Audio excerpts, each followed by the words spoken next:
Chinook హెలికాప్టర్లు, బ్రహ్మోస్ మిస్సైళ్ళు ఇవి భారత సొంత తయారీ.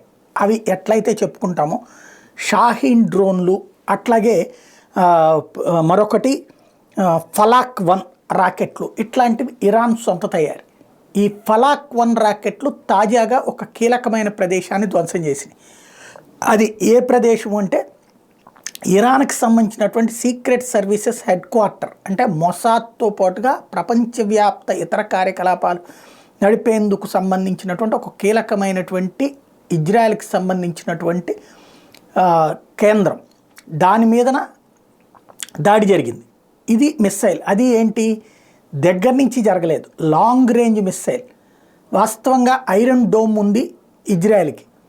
ఐరన్ డోమ్ కారణంగా లాంగ్ రేంజ్ మిస్సైల్స్ని అయినా సరే ఇంటర్సెప్ట్ చేస్తుంది. ఆ ఇంటర్సెప్ట్ చేయడం వలన అది ఆగిపోయింది, లేకపోతే ఆ స్థావరం ధ్వంసం అయ్యేది. అయితే ఇది ఏ తీవ్రవాద సంస్థల దగ్గర లేవు ఇవి.